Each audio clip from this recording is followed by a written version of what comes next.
Welcome to part 2. We're still in chapter 2 looking at the system unit. Up to this point we covered quite a bit of ground and we are going to continue on down that path. We're starting this section with memory, and I think the first thing we should wonder is, what is memory?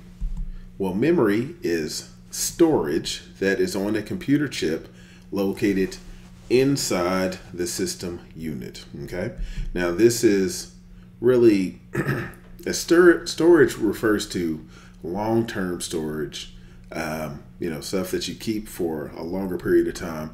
But when we're thinking about memory, we're talking about mostly random access memory, which is the main memory that the processing unit uses to do calculations. It consists of chips that are arranged on a circuit board. We call them memory modules.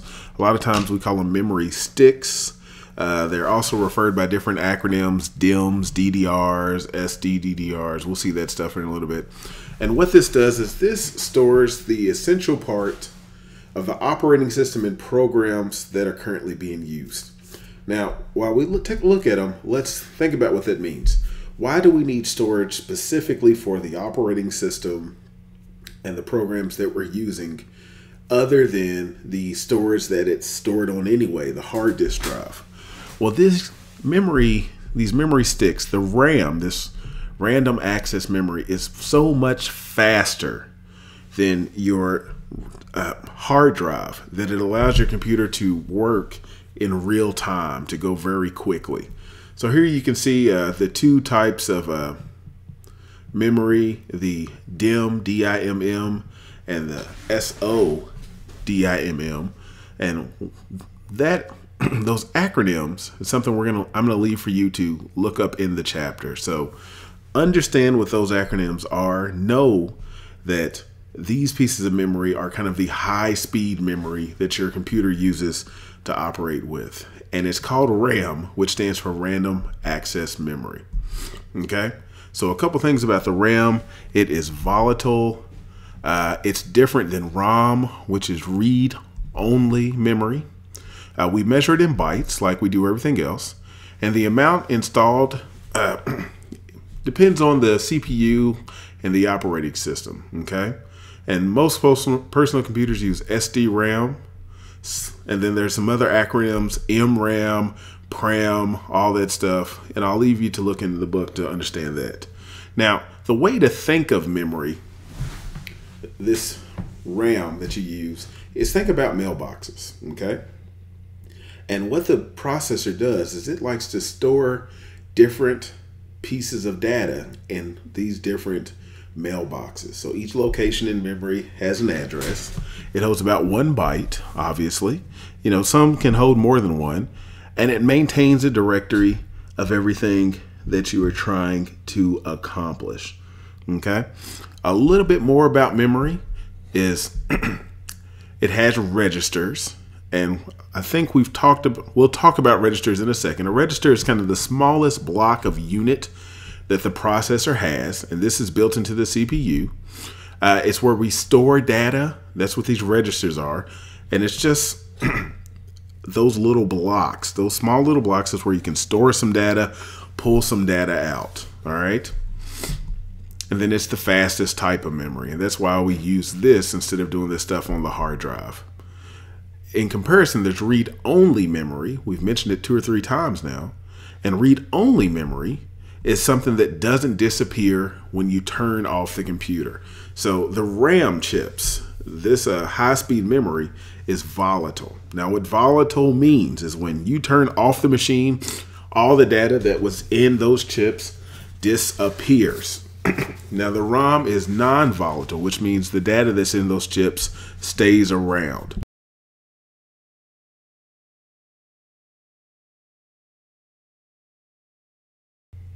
This makes a difference because you do not want to store something important on memory that disappears. You want to make sure that you store anything that you're going to need to take a look at later or recover in something that is non-volatile. All right. The next one would be flash memory. I'm going to leave that for you all to look up in the book, and we're going to jump directly to cooling components. So the thing about this computer, it's doing a lot of work. It's using silicone chips. It's moving pieces back around on the hard drive and all those other pieces. And these things heat up. So we need to have a way to cool it back down. Okay. Now, one method is fans. And the computers you own have fans. So your laptop has a fan. A lot of times you can probably feel it where the monitor fold is. Normally that's where some of the fans vent at. Your computer itself has a huge fan in the back of the power supply. You probably hear it going in the background now, but you also have fans inside of there. And this is to control the heat. Now, why do we need to make sure we manage heat inside of these systems? Well, if it gets too hot, it can damage the computer components. Just like anything else, too much heat can be bad for your computer. Something else is that the nature of these chips being made out of silicone means that the cooler they are, the faster they run. So a cold computer is going to perform better than a very hot computer. Now, not only fans, we use something called a heat sink. And a heat sink is a piece of aluminum, and what it generally does is it pulls the heat from the chip up into the metal, and then the metal, having more surface area, can dissipate that heat better. Okay. Other things, there are cooling systems.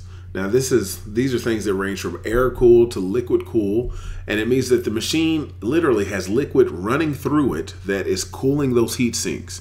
Same thing with immersion, and this is where we just dip the hardware directly into a cooling solution. Do not try this at home. It's a special type of liquid used that won't short out the chips, but it will keep it cool. And then also there are cooling stands, and it's just where you put maybe your laptop on this stand to cool it. Now there are plenty of other ways to do it, but let's take a look at those top three that we talked about. Here's kind of the server here, submerged in water to stay cool. Here's some fans attached to this different system unit here. And then here's an external fan stand, just different strategies to cool down your machine. So we've talked about cooling.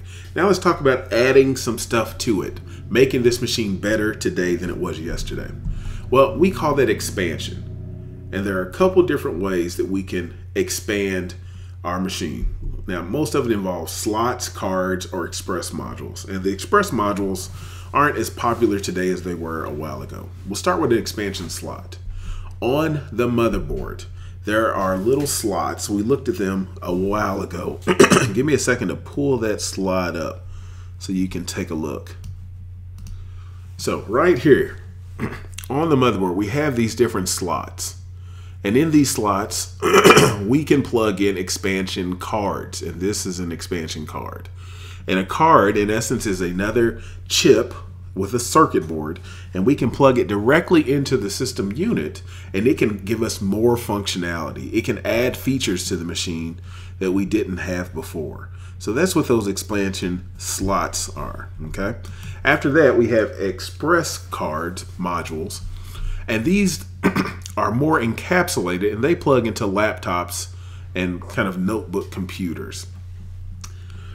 Excuse me. This is, common. You probably have never used one of these. I've seen them mostly used in business solutions and enterprise solutions. And the functionality that you'll get from this is normally kind of internet. It's where you can connect to a network and do some wireless type of connectivity. Finally is USB adapters. Now this is what most people use for their expansion. Now in this case, this USB adapter is for Wi-Fi or networking. We'll talk about USB as a storage solution later, but those are different ways you can expand the functionality of your computer. Now that expansion slot is very similar to what we're going to look at next, which is called a bus. Now a bus is like that roadway we talked about earlier.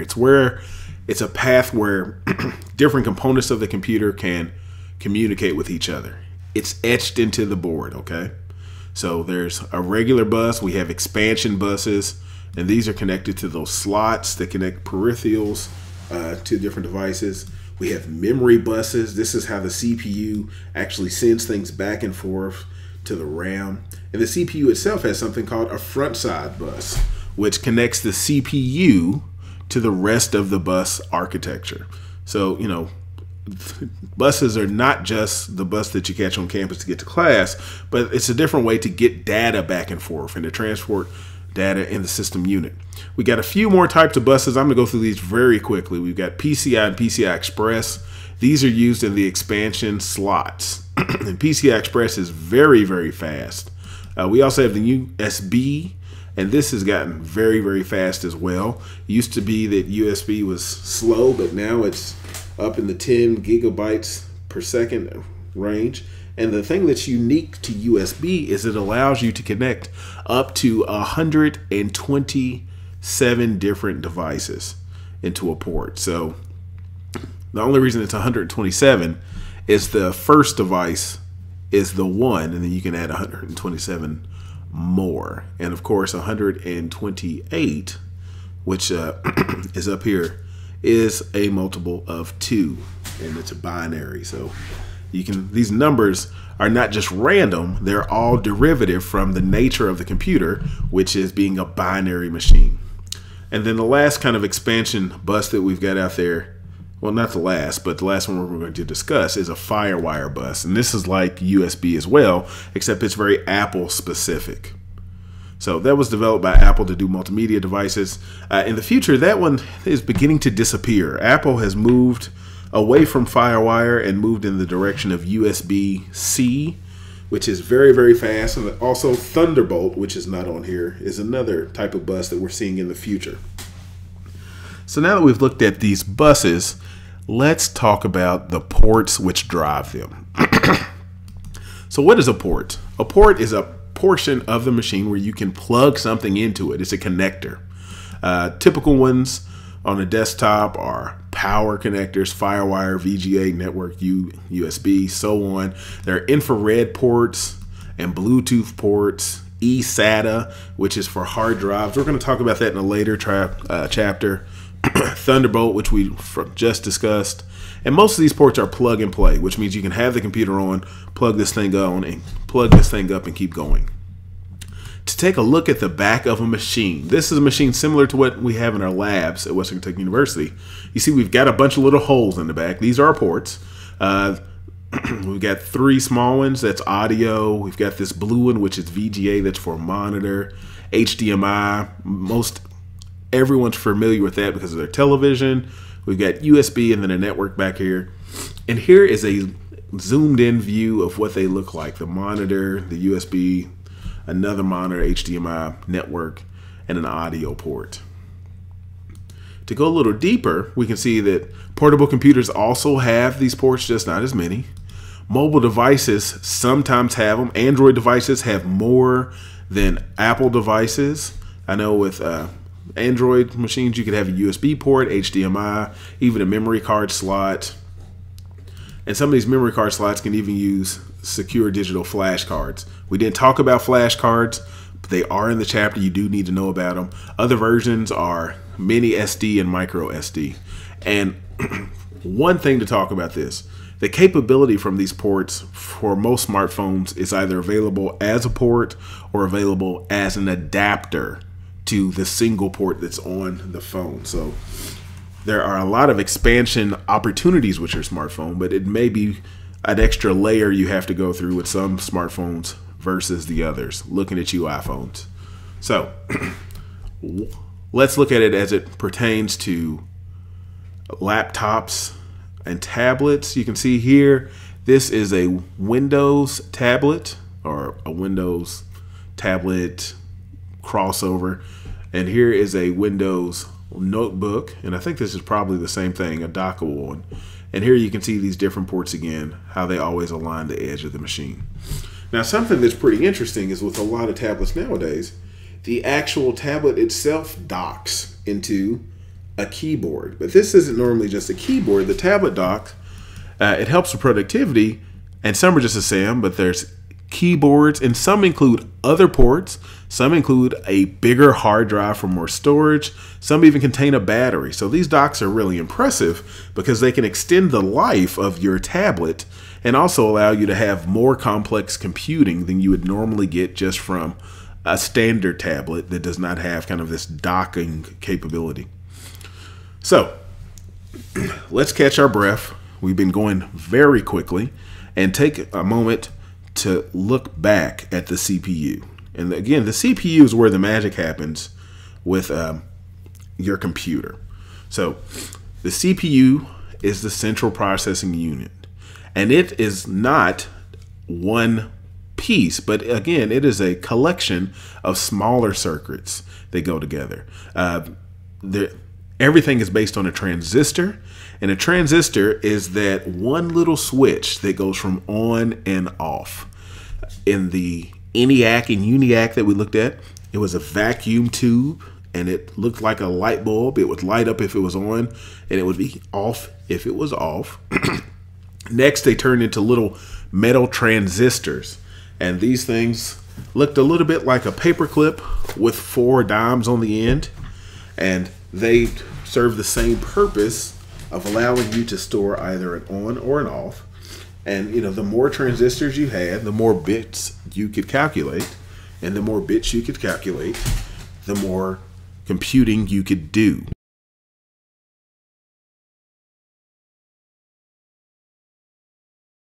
Now, when we talk of transistors, we're talking about millions of these guys, couples of hundreds of millions transistors.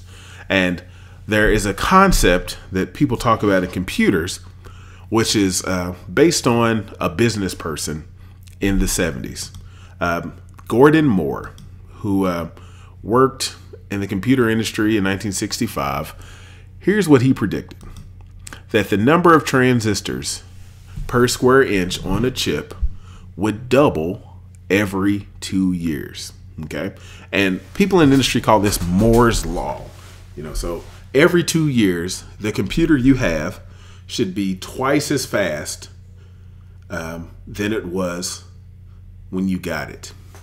And so far, this has been the case. Every year, computers come out and they are faster and faster. And since we can predict this thing, we can make innovations around these predictions.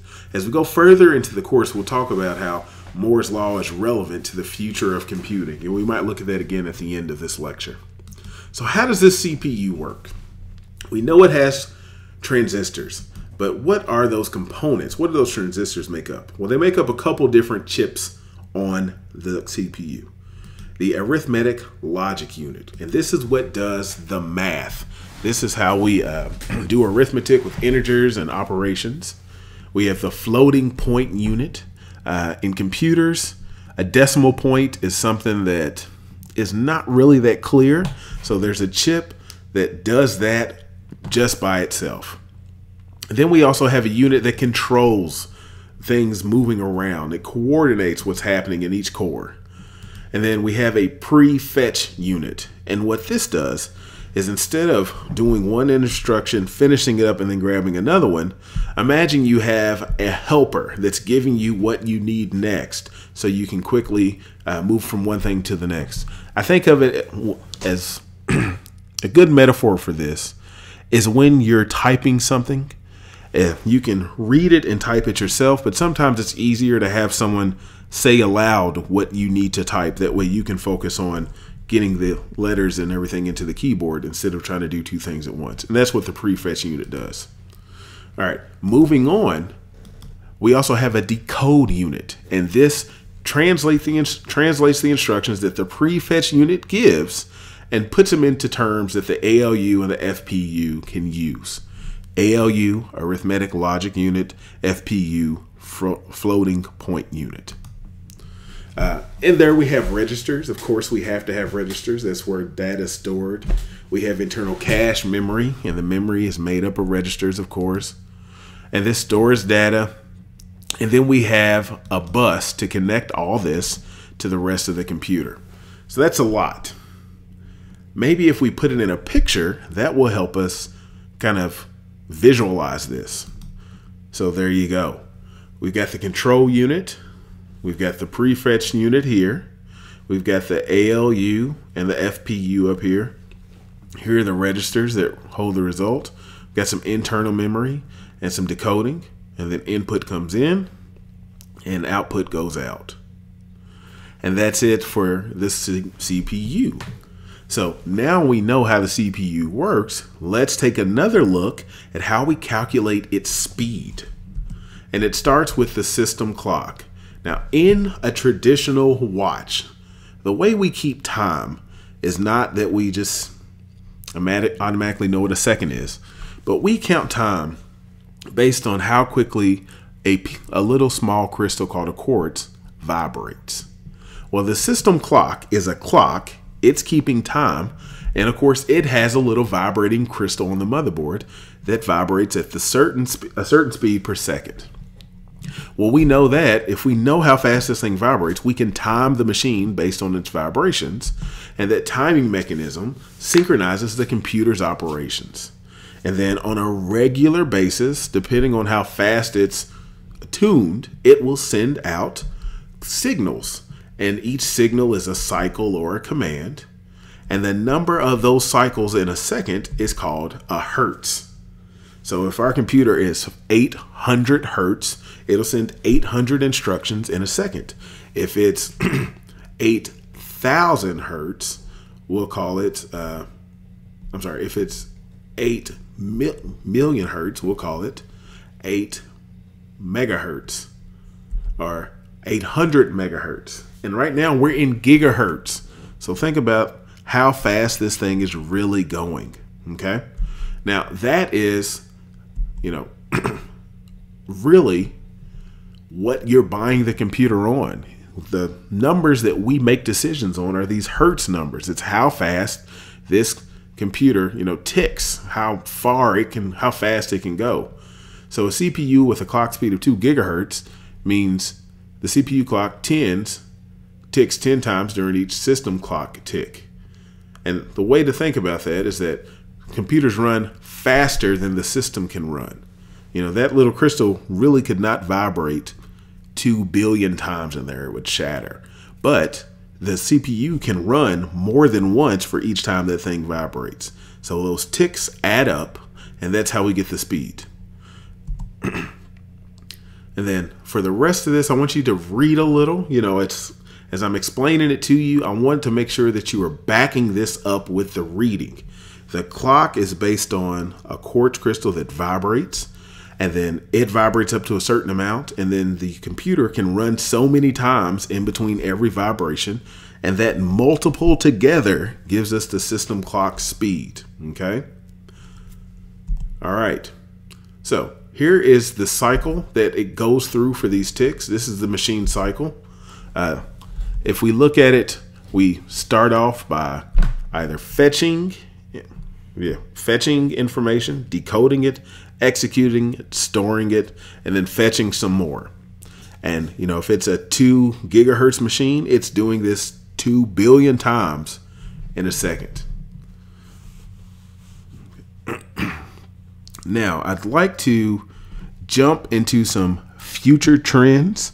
Now, I talked about us possibly talking through making computers faster and better now and in the future, but I'd like for you to get that out of the reading. We've covered a lot of heavy hitting topics right now.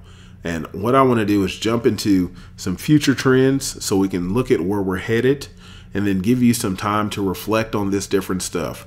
I would suggest hitting the reading in this chapter, skimming it once through and then hitting it hard to make sure that you're picking up on all these small things. All right.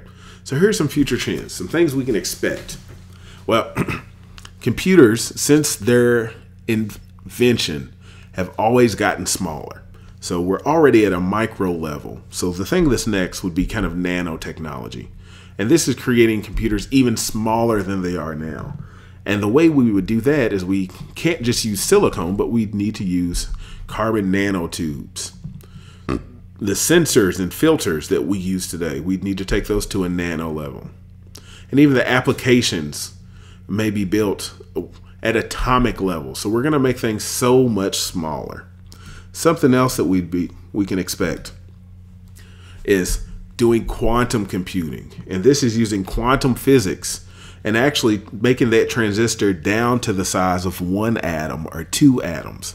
No longer something physically, a physical switch, but just noting what's happening in the atom of these individual molecules and using the orbits of the electrons to mark a state from either on or off. And this would be super fast machinery, things that we couldn't even imagine today. After that, what we can really expect is scaling computer up to computer speeds, to super fast speeds, tera scale. Barack Obama, a month or two ago, challenged the United States to create the fastest computer out there. I think he even said a teraflop, and this is 1 trillion calculations a second. This would be the fastest computing machine ever. And something like this is not out of the possibility for the future. This is things that we can accomplish given our just a little bit more innovation than we have right now. And as these things come to fruition, as we make bigger and faster large machines, the machines in our pockets, our smartphones and everything, will get faster and more intelligent. And then the last thing we're going to look at is 3D chips. Now, of course, the CPU is 3-dimensional, but the way that we lay out the transistors, everything's on the same plane. It's printed there together. So instead of transistors just being all one level deep next to one another, they'd be layered and stacked on top of each other. And these different layers would be on silicon wafers, and they'd be stacked. And eventually, all this machinery stacked on each top of each other would allow us to get to speeds which we can't get near today. So just to recap, we looked at a lot of different things in this chapter. We looked at how data and programs are represented to the computer using binary and other bases. We looked inside the system unit, and we actually looked at each of those different pieces, whether it be expansion ports, storage, flash storage, hard drives, all that stuff we covered, most in the lecture, all in the chapter. After that, we demystified the actual CPU, opening up the top and looking at the ALU, the FPU, the internal cache, the registers. And I hope those words mean something to you. If you're struggling with what the ALU stands for and what it does, you need to go back and hit that chapter again, okay? And then after that, you took a look at what will make computers faster and better now and in the future. And this was different routines from defragging your computer to knowing what piece to replace. And all this stuff is very important. Right now, we are getting close to the first exam. So make sure that you are caught up. Make sure you've done the readings and make sure that you're comfortable with these terms. If you're finding something hard to grasp, contact your professor, your instructor. But otherwise, it's Labor Day when I'm recording this, so I hope you're having a great holiday. If you're probably watching it the day after Labor Day, so I hope you had a great holiday. And I will see you again in another lecture.